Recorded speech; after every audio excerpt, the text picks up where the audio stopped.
इस पंजाब का जिक्र तक नहीं किया गया। मैं विरोध दर्ज करवाते हुए बात अपनी शुरू करना चाहूँगा। सभापति जी, जब मैं स्कूल में पढ़ता था तो दीवारों पे एक नारा लिखा रहता था, हम दो हमारे दो। और पूरे देश के लोग जानते हैं कि पिछले 10 साल 2 साहब की सरकार चल रही थी।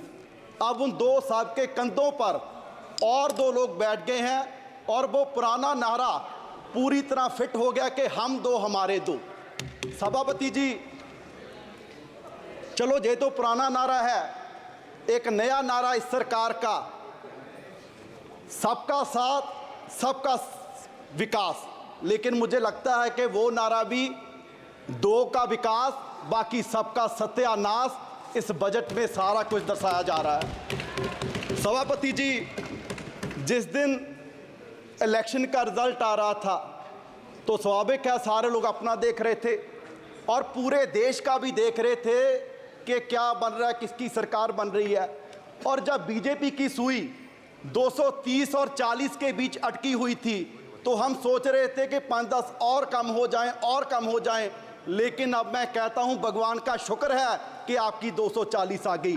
अगर 5-10 और कम हो जाती, पता नहीं बाबूजी नायडू जी के साथ कोई और बाबूजी आ जाते और इस वजह से और शिक्षा का, स्वास्थ्य का, मनरेगा का और किसानों का बजट और कम हो जाता। मैं समझता हूं कि पिछले 77 वर्ष से इतना मजबूरी बस बजट किसी सरकार ने नहीं पेश किया होगा जितना इस बार एनडीए सरकार ने बजट पेश किया है।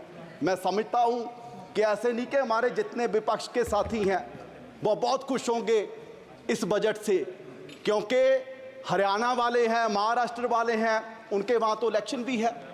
लेकिन मैं उनको कहना चाहता हूं कि आप सरकार की मजबूरी समझिए। यूं ही कोई इतना बेवफा नहीं होता, कुछ तो मजबूरियां रही होंगी और मजबूरी सिर्फ यही है कि वो सत्ता वाली कुर्सी बचानी है और उसके लिए कुछ भी करना पड़ जाए।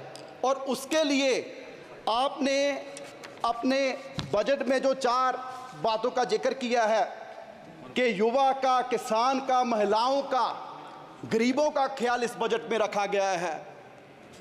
तो सभापति जी, किसानों से वादा किया गया था कि 2 गुना उनकी आमदनी करेंगे, एमएसपी का वादा किया गया। लेकिन बड़े दुख की बात है कि इसमें 27% फर्टिलाइजर पे सब्सिडी कम करके उन किसानों पर नया बोझ पाने का काम किया गया और उनकी आमदनी और कम कर दी गई। क्या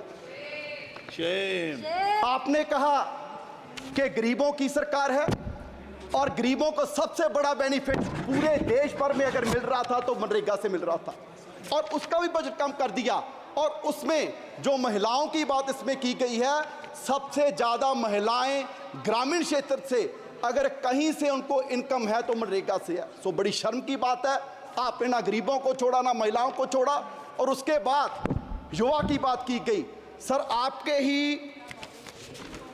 इकोनॉमिक सर्वे में जिक्र किया गया कि भारत क्योंकि युवा देश है, यंगिस्तान है, तो यहाँ एआई पर हमारे रिसर्च नहीं हो रहा।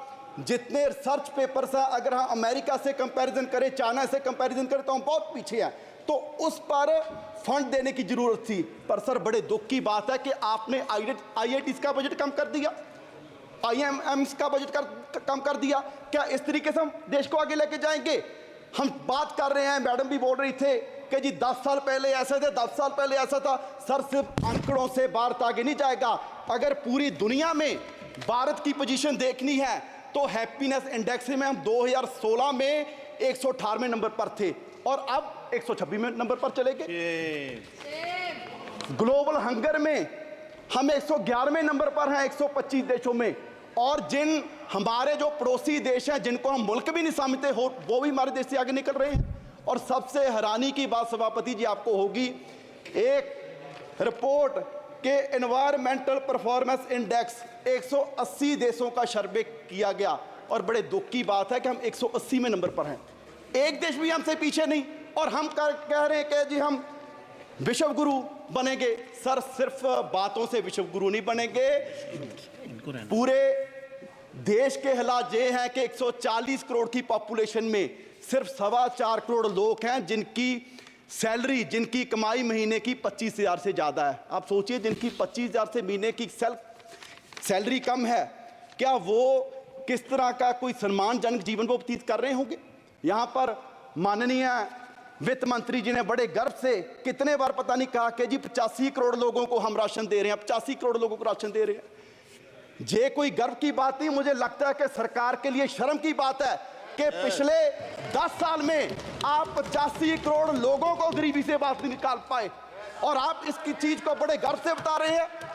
बैजा बैजा बैजा ओ बैजा ओ बैजा बैजा और सर बैजा ऐसे देश आगे नहीं बढ़ेगा। और सर अगर मैं लास्ट में अपने क्षेत्र पंजाब की बात करूं, क्योंकि सर वैसे तो किसी प्रदेश का ध्यान नहीं रखा गया, अगर मैं पंजाब की बात करूं सर, फ्लड्स के लिए बजट आपने लॉट किया। आपने कहा जी असम में फ्लड्स आए, बिहार में फ्लड्स आए, उत्तराखंड में फ्लड्स आए, हिमाचल में फ्लड्स आए। क्या सर पंजाब देश का हिस्सा नहीं है? जो बारिश उत्तराखंड में हुई, हिमाचल में हुई, क्या वो पहाड़ों में रुक जाएगी? वो सारी बारिश का पानी पंजाब में आया और 1680 करोड़ का नुकसान पंजाब का हुआ। सर मैं उस समय इरिगेशन मिनिस्टर था, मैं तरन तारण गया, मैं कपूरथला गया, मोहाली गया, रोपड़ गया और हमारे वहां सर क्षेत्र में ऐसा माहौल बन गया कि 3-3 फुट मिट्टी चढ़ गई और वहां मैं दावे से कह सकता हूं कि अगले 20 साल भी वहां खेती नहीं हो सकती। और सर 2 मिनट और सर मैं पंजाब के पॉइंट ऑफ व्यू से कहूं, इतनी नफरत पंजाब से क्यों है? जिस पंजाब का बलिदान इतना बड़ा रहा कि देश को आजाद करवाने में भी हमारी 80% कुर्बानियां, और उसके बाद भी सर पंजाब के किसी गांव में जाइए, आपको कोई भी गांव में ऐसा नहीं मिलेगा कि जिस गांव में हमारे शहीद की मूर्ति ना हो, जिसने सरहद पर राखी करते अपनी जान कुर्बान दी। आज भी कोई दिन नहीं होगा कि तिरंगे में लिपटी लाश हमारे नौजवानों की हमारे गांव में, हमारे पंजाब में ना आती हो, और उसका आप जिक्र तक नहीं करते। जिस बात के लिए आप कह रहे हैं कि जी देश आत्मनिर्भर हो गया, आत्मनिर्भर हो गया, आत्मनिर्भर करने में भी सबसे बड़ा योगदान हमारे किसानों का है। और वो कोई ऐसे नहीं हुआ हमें मूल्य उतारना पड़ा, हमें अपना पानी बर्बाद कर लिया, हमें अपनी धरती बर्बाद कर ली। और पंजाब से कैंसर एक्सप्रेस ट्रेन जाती है सर राजस्थान, वो इसलिए जाती है क्योंकि देश का पेट भरने का काम पंजाब कर रहा है। और आप उसके लिए हमें दे क्या रहे हैं? हमारी झांकियां तक आपने 15 का 26 जनवरी में से निकाल दी।